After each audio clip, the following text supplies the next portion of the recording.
main maintenance, which should be done at least annually or maybe every 2 tons of pellets you have burned, just to show you the extra, apart from just the sweeping out.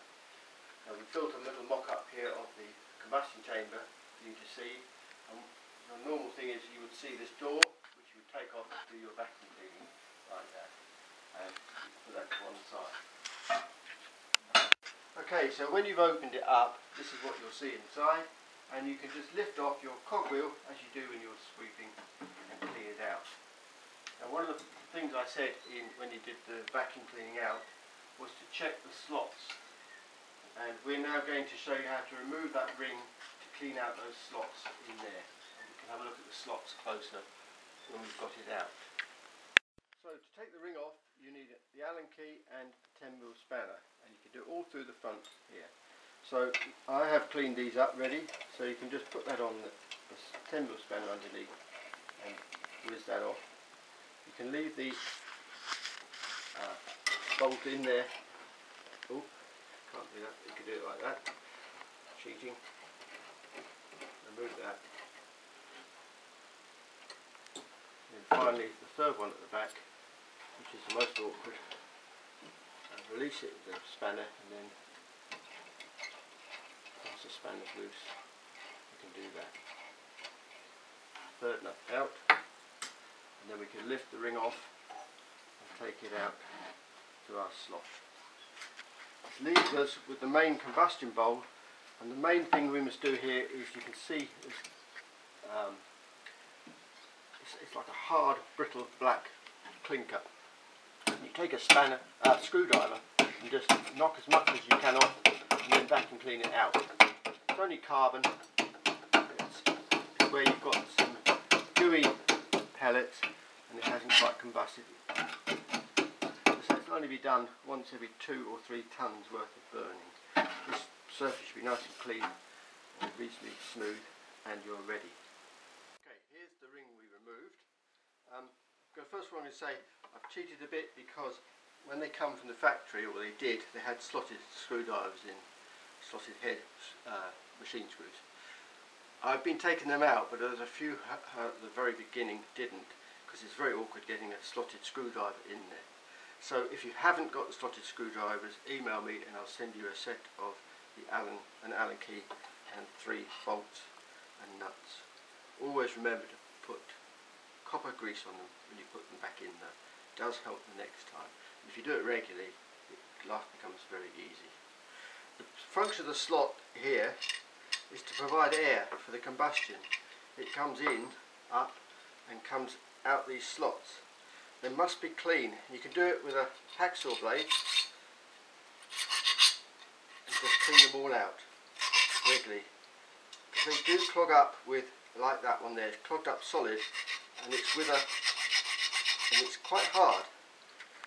Now the problem is, if you don't clear it out, you stop the oxygen and the cooling air coming out, and it burns away the ring. There's 2 examples of badly damaged rings beyond use now, where the slots have been clogged up solid, partly through a bad batch of pellets, but just we hadn't cleaned them out enough.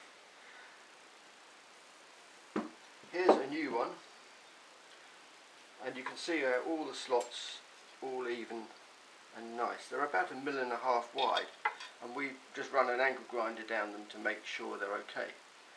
Now you can do 2 things. If it's clogged up and you can't get it out, you can send it back and we can send you a service exchange unit. We will run the angle grinder down for you.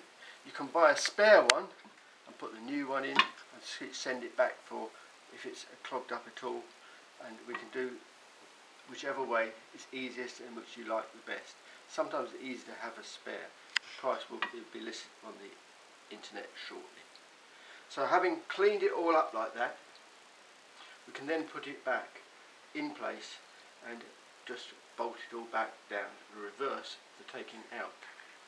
So we've vacuum cleaned all out, we've cleaned up the ring, or we've got the service exchange on, and we've de-clinkered all this. And it's looking quite reasonable. Give a quick vacuum clean in there and get the worst of that clinker out.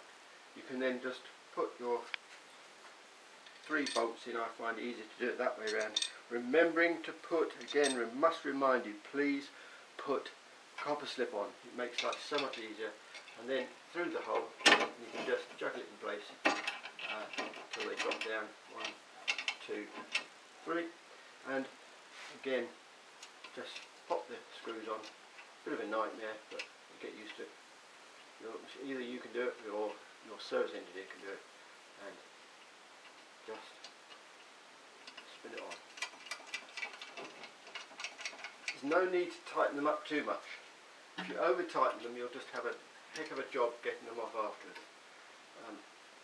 Hardly need pinching at all. 1, 2. Sometimes it's easier to do it like that.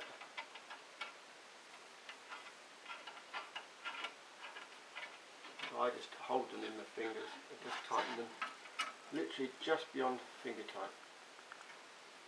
Because if you over tighten them, they can seize up and the heat comes. So that's it there. Make sure your cogwheel is cleaned up and just put it back on. Job done. You're ready then, put the door back on and fire away.